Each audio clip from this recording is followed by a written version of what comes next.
My name's Tony Morbin, Executive Editor at iSMG, and I'm your moderator for today's webinar, Building Secure, Resilient IT Operations in the Age of AI. Our subject matter expert today is Robert Leong, the Senior Director and Head of Product Management at HCL BigFix. Today, boards do see cyber risk as a business problem, but they still struggled in how to measure or manage it.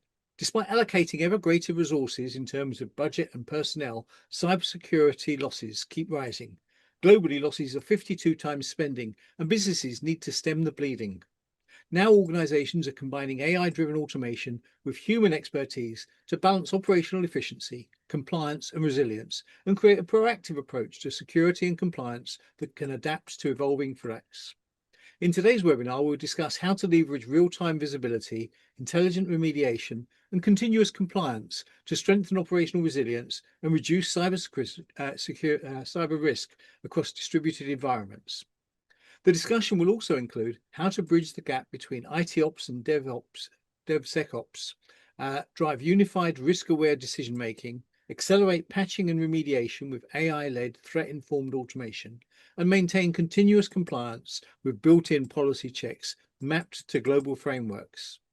Before we begin, for those of you unfamiliar with Information Security Media Group, we're a global education and intelligence firm with 38 plus international media sites in vertical sectors such as bank info security, gov info security, and healthcare info security, with more than 2 million members registered to our sites.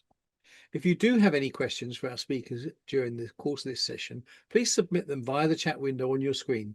And if you experience any technical issues while viewing today's webinar, please use the email address on your screen. Also, I do need to emphasize the content being presented in today's webinar is copyrighted material and is meant for today's session and individual study purposes only. So if your organization would like to use the information presented in today's session or are looking for customized training or education, please do contact us. Our sponsor, HCLSoftware, is a global leader in software innovation and the software division of HCL Tech. It develops, markets, sells, and supports transformative solutions across various industries, including business and industry, intelligent operations, total experience, data and analytics, and cybersecurity. It says its commitment to customer success and its core values of integrity, inclusion, value creation, people centricity, and social responsibility drive it to deliver the best-in-class software products that empower organizations to achieve their goals. HCLSoftware serves more than 20,000 organizations, including a majority of the Fortune 100 and almost half the Fortune 500. Now, back to our subject expert.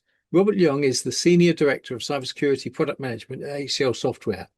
A cybersecurity veteran and self-professed MIT nerd, he holds simultaneous bachelor's and master's degrees in electrical engineering and computer science. He began his career designing custom ICs, circuit boards, and writing software before moving into product management to create a science-based approach to answering what will the market buy and why. He's been in the enterprise security industry since 2007, co-founded a cybersecurity company, and was PM for SecOps and IT Ops products that won multiple cybersecurity breakthrough awards. His experience spans threat intelligence, endpoint network, cloud security, user behavioral monitoring, and unifying cybersecurity and IT operations. He co-invented BigFix Cyber Focus Analytics, a vulnerability remediation solution that prioritizes CVE exposures without scanning and proves reduced cyber risk using real-time US government threat intelligence. So, welcome, Robert. Thanks, Tony. Thanks for the great lead in. And it's always weird when someone's reading your bio and it's about you, or that you're reading something that somebody else wrote. So anyway, really appreciate that. It's a No, joy to be here, and of course you're talking about things that are just really near and dear to my heart. So thanks so much, excellent. So, Tony. uh, Robert, the threat landscape continues to evolve. Can you talk us through what's currently happening? Sure. Thanks, Tony. So, one of the first things that we're seeing is that business leaders and boards now see cyber risk as a business problem. And the way this is manifesting itself is when I'm talking to and interviewing CEOs and line of business owners.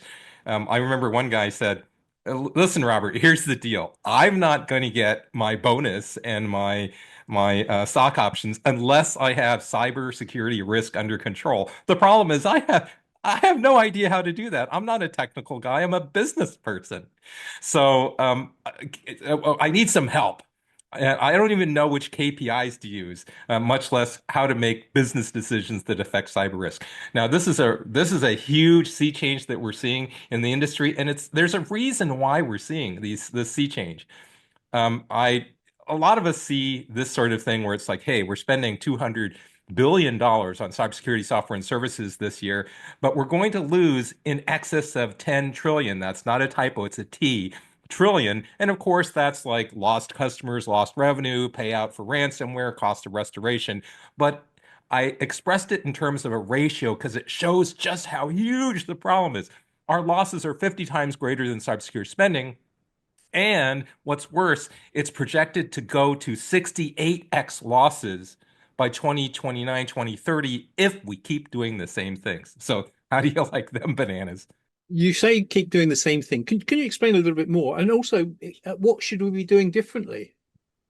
That actually, Tony, that's exactly the question that I asked myself. And I was reminded because I like philosophers and I like Dr. Einstein. He said insanity is doing the same things over and over and expecting that you're going to get a different result. And the same thing holds true in cybersecurity. So what would we do differently? Now, okay, excuse me, I'm an engineer, so I'm going to put up this eye chart, but most people are familiar with the attack matrix from MITRE for the enterprise. And I was looking at this because it gives us a framework for looking at how attacks actually work. So, of course, time is on the abscissa, and then the various TTPs are on the ordinate. But if you look at just the top of the columns, so reconnaissance, resource development, initial access, execution, etc., I was looking at how attacks work. And I realized that if you look at the first two columns, you can't really do much. As defenders, you can't really do much about reconnaissance and resource development. So, gathering victim host information, active scanning, can you stop the adversary from doing that? I would argue, by and large, no. They are obtaining capabilities. They are acquiring access. In other words, they're stealing passwords, buying them off the dark web. Can you do anything about that? No.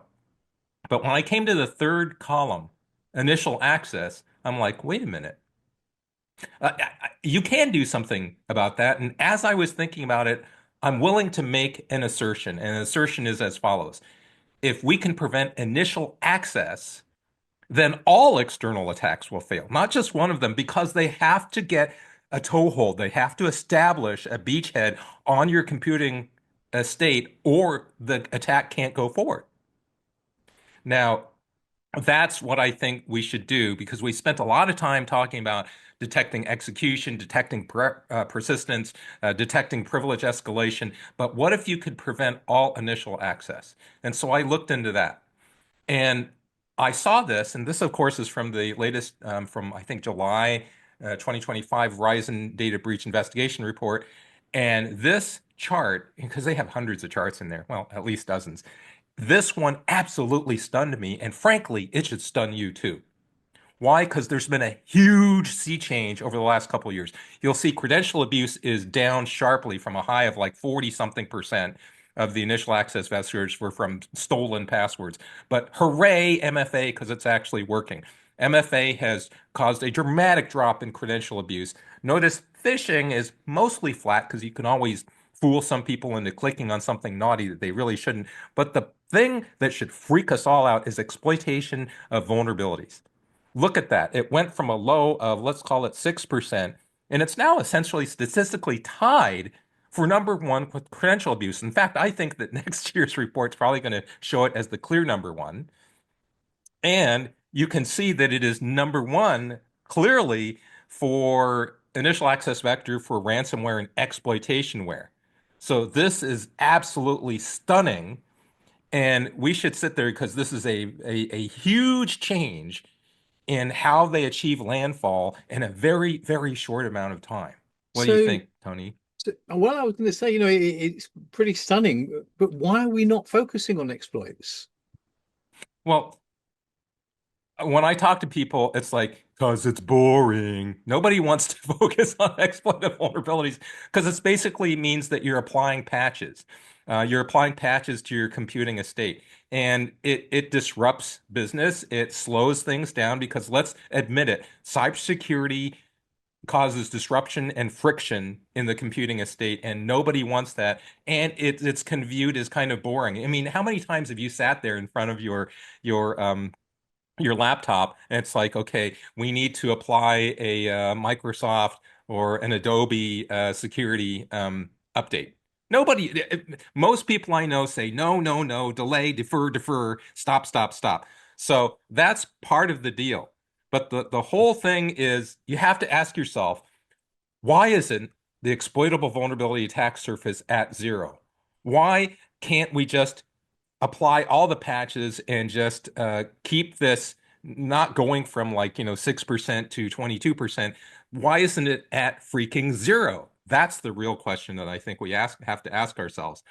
And so I'm going to unpack this for you a little bit. You won't see this chart anywhere else because we built this chart. You can too. So you can go to the NVD, National Vulnerability Database, and just look at this chart. In fact, there's been a massive surge in new vulnerabilities identified per year. Look at this. In 2019, there was approximately, let's call it 17,000 new vulnerabilities identified. And in 2024, 38,000 plus plus.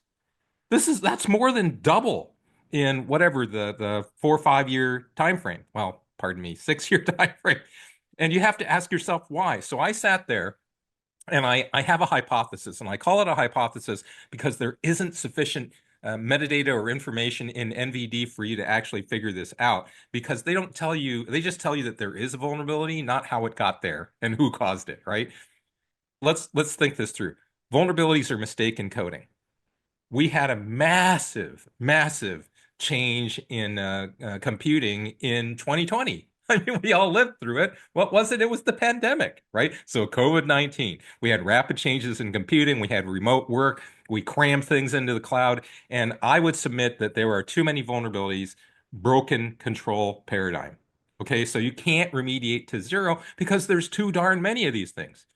Now, that sounded like a pretty good hypothesis until I looked at 2023 to 2024, and the pandemic was declared over in November of 2023. So, what gives here? Okay, so I'm going to put you on the spot, Tony. Any ideas on why it's going up from 23 to 24? Well, I mean, the big thing that I can't do a webinar without discussing is AI. That's really shrewd, Tony, and you're exactly right. And that's my hypothesis as well. In fact, I would argue it's two elements, two factors with AI. So ChatGPT was introduced in the 2022 timeframe, and everybody and his uncle are all recoding and refactoring again their code bases to include AI. I believe that this is also a rapid change in computing that is causing more vulnerabilities. Furthermore, my hypothesis is that generative AI assisted coding agents are creating significantly less secure code. And again, I don't have definitive proof of this, but let's just take a look at some data. We know that GitHub surveyed over 2,000 folks, and 97% of the teams are reporting using AI coding tools at some point. They think they're writing more secure code, but in fact, they are writing significantly less secure code, according to the first major study that was done by 5 Stanford researchers who looked at, I believe it was like 58, it's like 48 or 58 different programming teams worldwide in different source code languages, and they found that they were generating all sorts of vulnerabilities. So I believe that we're on the right track here in terms of our hypothesis, and it'll be very interesting to see the next turn of the cards. So, how do security compliance standards fit in? Given that most organizations do have tools in place and already follow security policies and compliance standards. That's a great question, and my answer is that compliance is only as good as the human operating system. And the problem with the human OS and we humans is that we make mistakes. And I would also argue that we make mistakes by accident and also on purpose. And so you'll see, and I'm not going to unpack all of these. These are all in the Verizon Data Breach Report, but misconfiguration and miscellaneous errors continue to vie for the top spot, excuse me, in human error varieties contributing to known breaches. So let me just go through a couple examples because it's very easy. I'm going to go skip back a slide. It's easy to look at this and say, okay, yeah, there's lots of mistakes being made, but let's take a look at typical mistakes. And I made these up so you can make up your own. Let's say that there's an endpoint user. He's working on a desktop or a laptop at home. He ignores an application security update request. And I just mentioned that before because Joe's busy. He's got a deadline. He's trying to get some stuff done. He also disables endpoint AV to install an unapproved program, and then he may forget to turn it back on.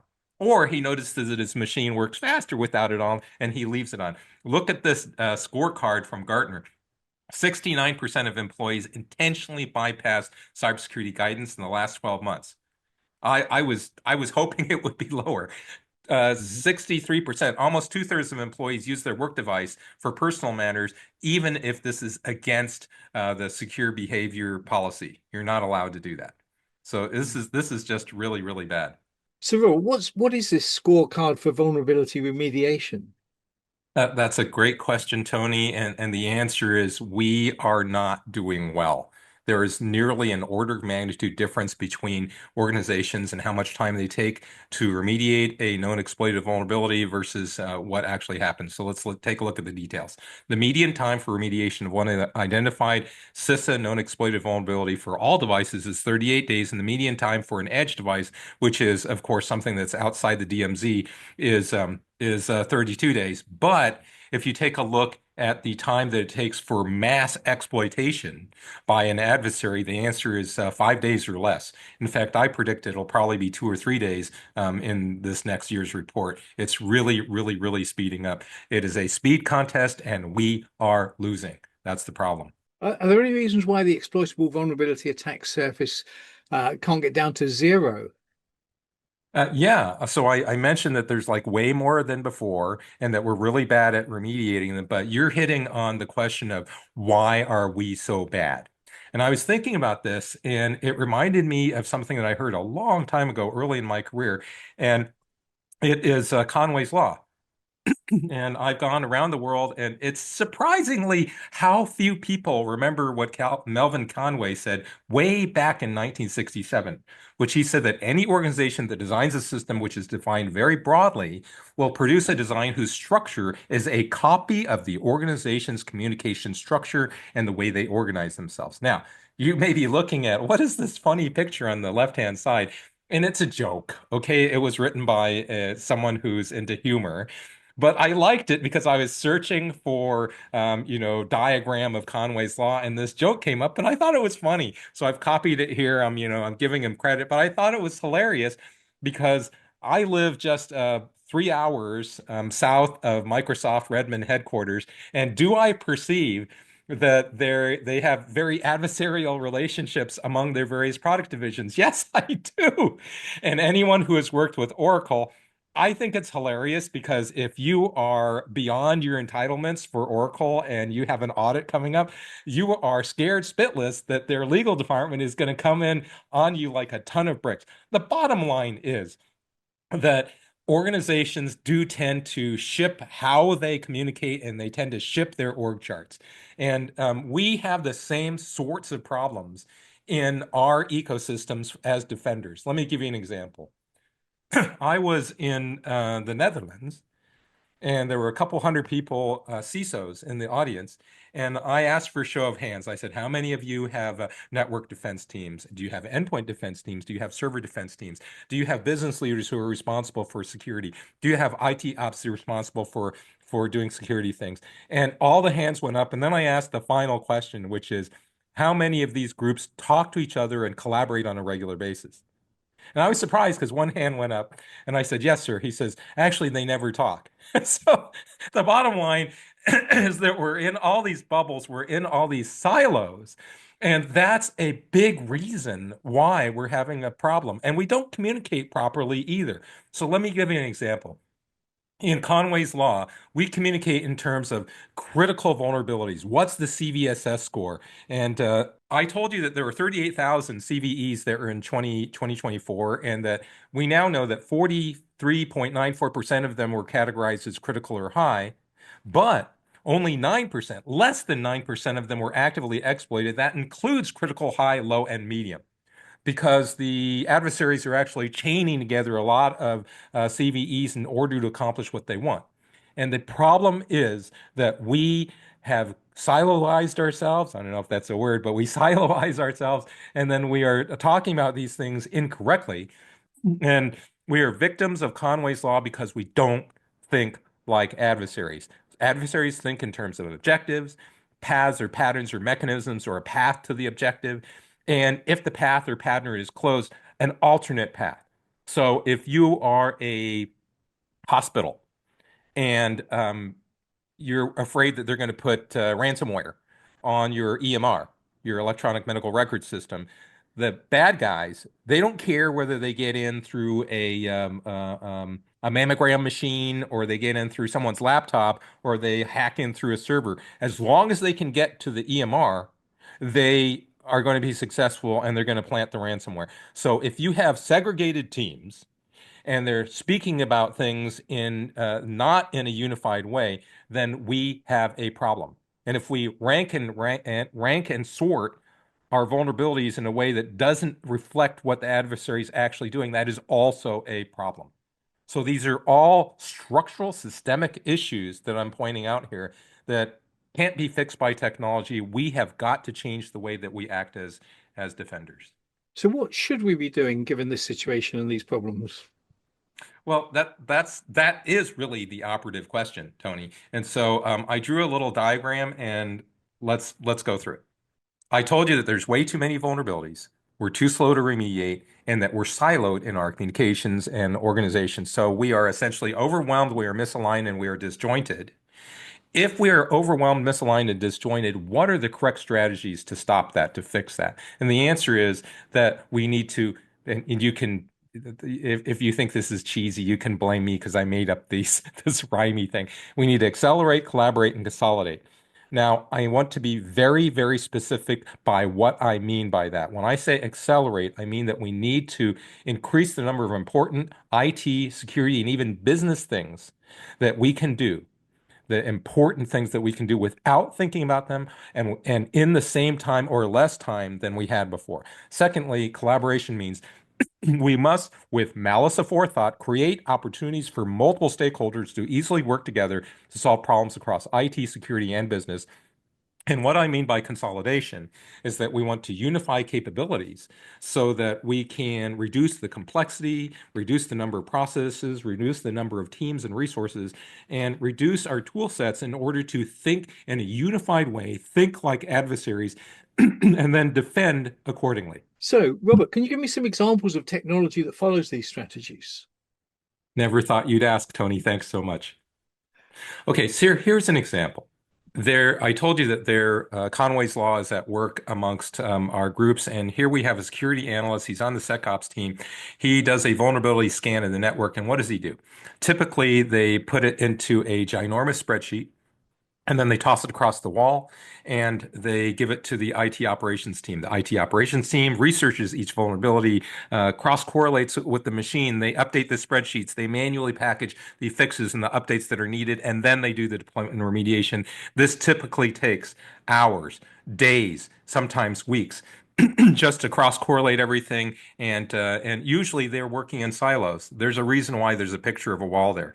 So a way of doing accelerate, collaborate, consolidate is to dramatically reduce the amount of time. Now, I don't normally call something a breakthrough, but this particular technology is, because it reduces the amount of time to do the remediation by order of magnitude. Okay, it's like 10 times faster to do it this way, and it provides direct correlation and gives a collaborative framework for the security analyst to work directly with the IT operations team. It automatically cross-correlates. Do we have the right machine? Do we think we patched it? Or is there some sort of disconnect? Do we think that we patched it, but you say that there's still an open CVE on it? All of that is done automagically, and it reduces the amount of time in order to do all of the remediation at scale. in a fraction of the time that it was before. So this is an example of how you can do a lot of important things in a very short amount of time in a collaborative way with a consolidated solution. So this is one example. Another example, I said that we need to think like bad guys. Okay, who are the worst bad guys? The worst bad guys, of course, are advanced persistent threats. They're actually tracked by various governments and various threat hunting groups. APTs are also tracked by MITRE. So what have we done here? So I haven't really introduced HCLSoftware BigFix product, but BigFix is the world's premier vulnerability remediation product.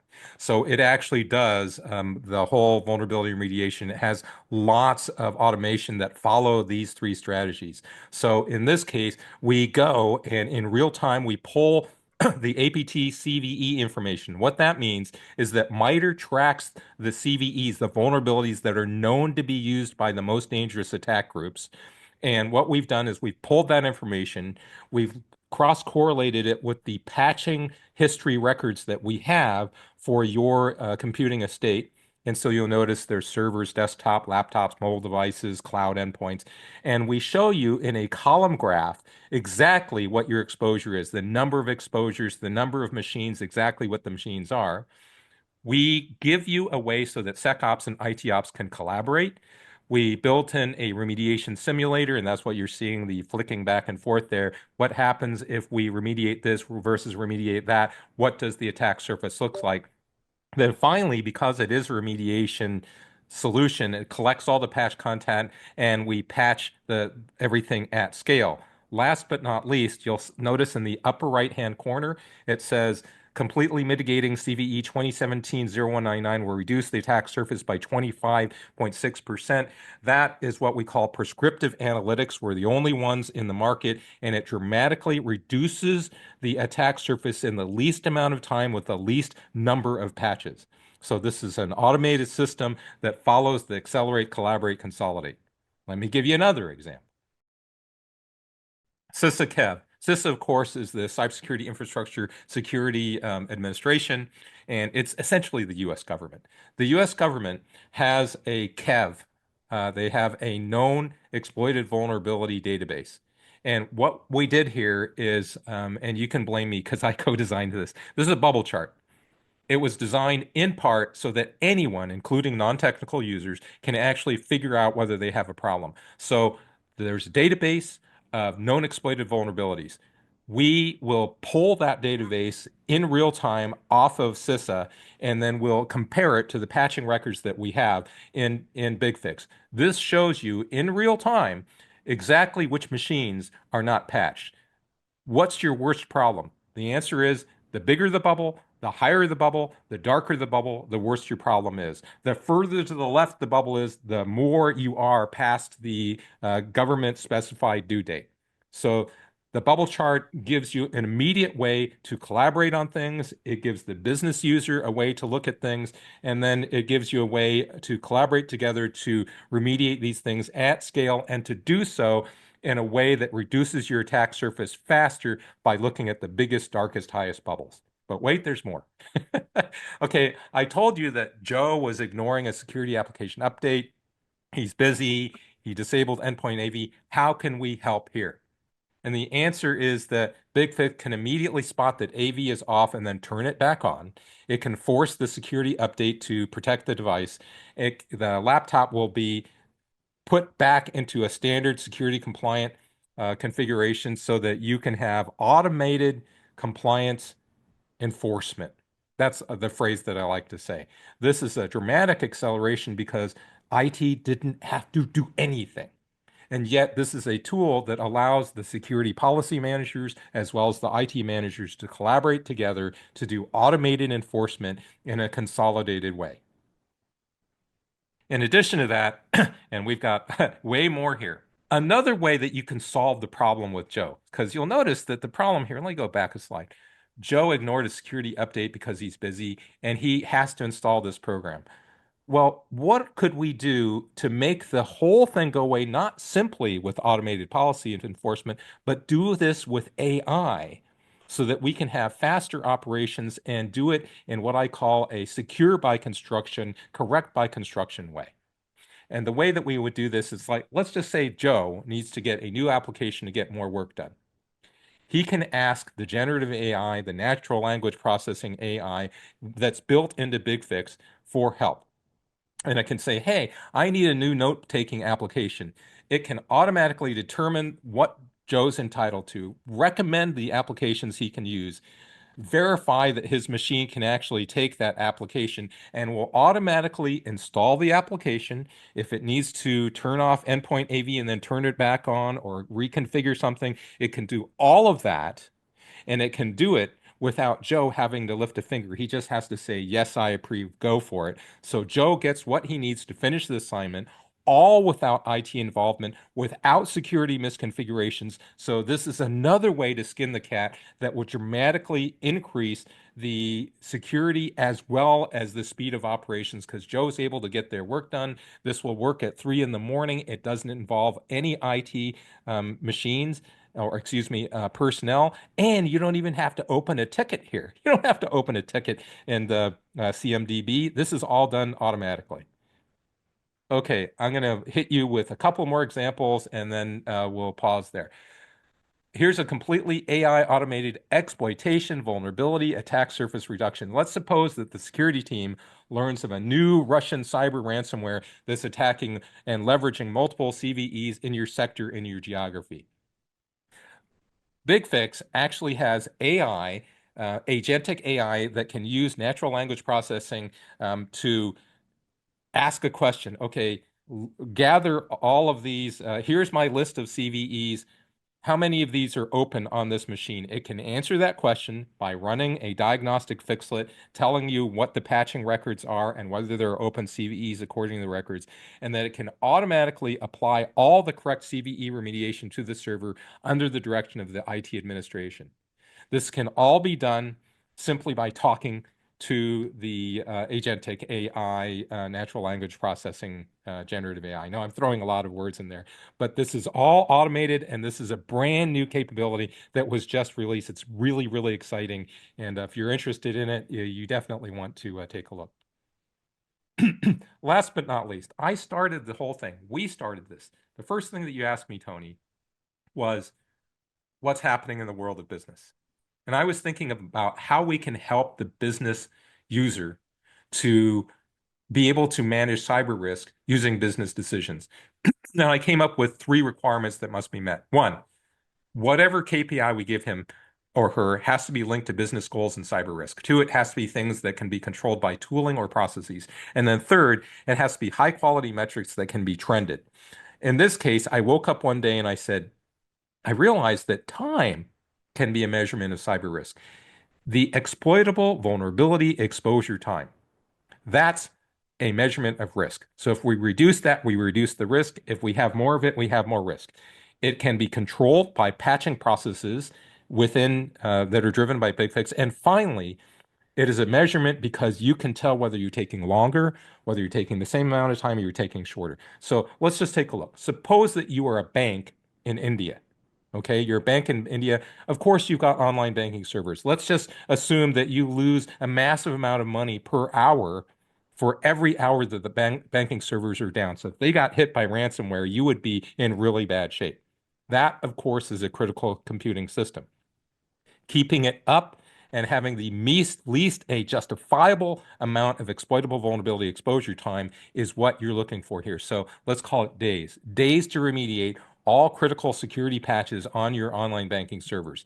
That is something that a business person can understand. Let me tell you why. It is a direct teeter-totter of cost and risk. Every single bank president that I've interviewed, and I say, how many days of exploitable vulnerability exposure time do you want on your online banking server?